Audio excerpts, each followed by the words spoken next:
Oi pessoal, meu nome é Bruno, professor de Geografia aqui da Oficina do Estudante, e como prometido, hoje nós começamos a nossa série de videoaulas que vai tentar relacionar futebol com geografia, com geopolítica, com assuntos históricos que são bastante interessantes e bastante importantes para a gente agora nos vestibulares.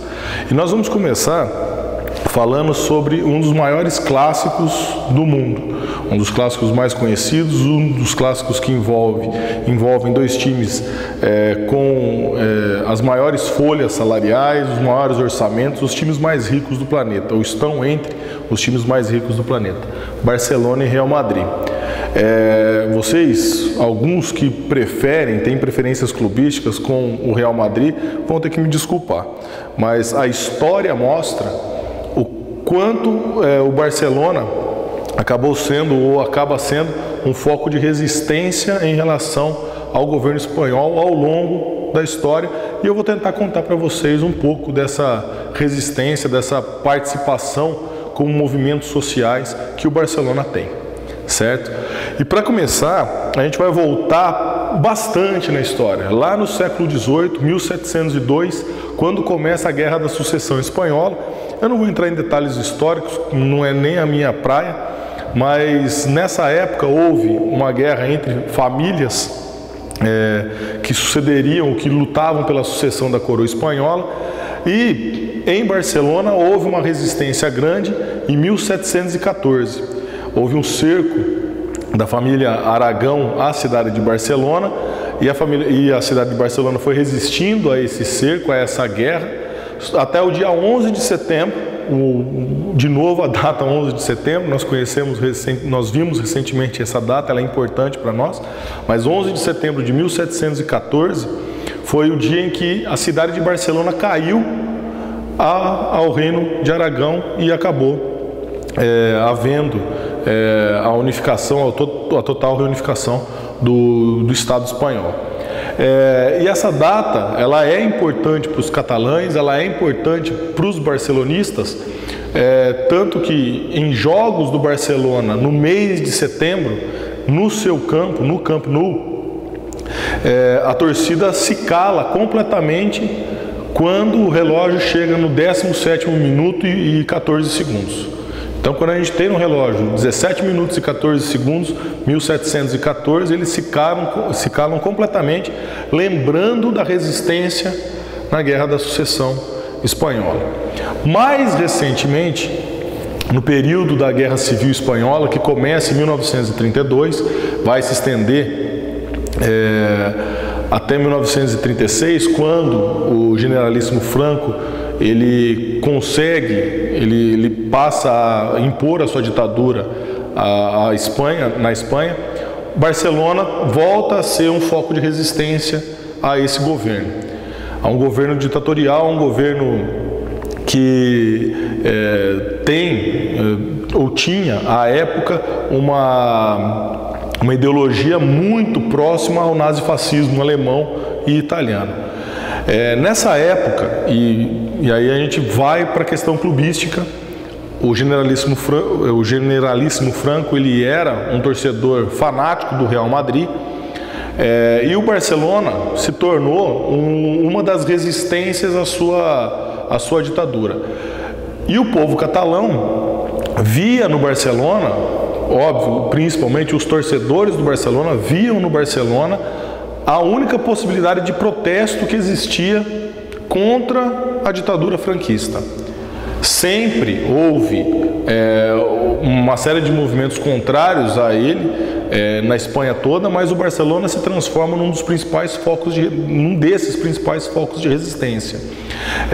Nessa época, o governo do Franco ele proibiu a torcida barcelonista de cantar hinos, de entoar hinos contrários, que eram ligados à política, que tinham algum fundo contrário à ditadura.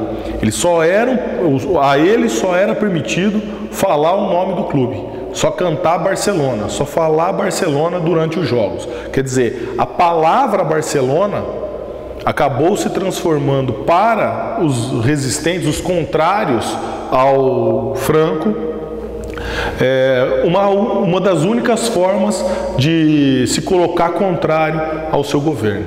Quer dizer, a gente vê aí então a ligação de um clube de futebol que com uma questão política seríssima no país, certo? Não podemos aqui falar que o Real Madrid teve benefícios por ter tido ao seu lado o governo, o ditador Franco. Não, nem vamos tocar no assunto, nem vamos buscar isso, mas que ele se colocou contrário ao Barcelona, isso é um fato, isso é um dos fatos, certo? E ao longo da história, a ditadura franquista se estendeu até 1976, isso, claro que se perpetuou. E nessa época, durante todo esse período, sempre houve o movimento de separação, o movimento que, dentro de Barcelona, dentro da Catalunha, quis a separação, queria a separação. E eu gostaria de mostrar para vocês uma das formas que isso aparece no clube hoje. Essa é a camisa atual, a camisa número 2 atual do Barcelona. Não por acaso, é a bandeira da Catalunha. Quer dizer, os jogadores barcelonistas, eles carregam com eles dentro de campo a ideia de um país catalão, de uma nação catalã, de um estado catalão. E isso fica claro na camisa que eles usam, ou que em alguns momentos eles usam para jogar, certo? Aproveitando a história na Espanha, a gente tem que lembrar o seguinte: existe um outro movimento separatista no país, um movimento muito mais violento, que é o movimento da Pátria Basca. Na Pátria Basca,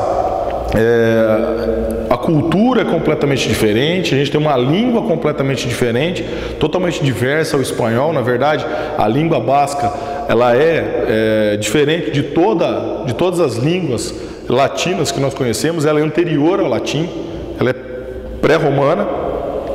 Então a gente tem lá uma questão também muito forte com o movimento de separação. Tem alguma ligação com o futebol? Tem. O time principal da região da Pátria Basca é o Athletic Bilbao. O Athletic Bilbao, ele não aceita espanhóis. Ele aceita só jogadores da Pátria Basca, que são bascos de nascença. Até algum tempo, eles não aceitavam nenhum tipo de estrangeiro no clube. Hoje eles aceitam pessoas de fora da Espanha, mas espanhóis eles não aceitam, até hoje. Também houve na época da ditadura franquista, o Athletic Bilbao foi um foco de resistência. Não tão grande quanto o Barcelona, até pela diferença de estrutura dos clubes, de valor dos clubes. Mas a Pátria Basca tem outras formas de protesto, como o ETA, o grupo terrorista que durante muito tempo atuou contra o governo espanhol, que significa Pátria Basca e Liberdade, certo? Então, essas ligações que existem do futebol com a questão histórica espanhola, ela é muito importante, ela resiste até hoje e ela tem muita força para os barcelonistas que se opõem completamente, ou que se opuseram completamente ao governo do ditador Franco e se opõem em parte hoje aos governos espanhóis, certo? Então, esse é um exemplo rápido de como o futebol e a política, as questões sociais, as questões históricas acabam se entrelaçando, tendo uma participação muito forte. Se a gente trouxer para as questões mais atuais, tanto o Barcelona quanto o Real Madrid são clubes totalmente globalizados. E aí a gente pode entender um pouco o processo de globalização usando os dois clubes como exemplos. É claro que isso fica para uma outra oportunidade, mas é possível fazer isso, tá certo? Espero que vocês tenham entendido, que vocês tenham gostado. A nossa série continua. Na próxima videoaula a gente vai falar sobre questões religiosas envolvidas com o futebol, falando sobre 2 clubes escoceses, tá bom? Até a próxima, um grande abraço.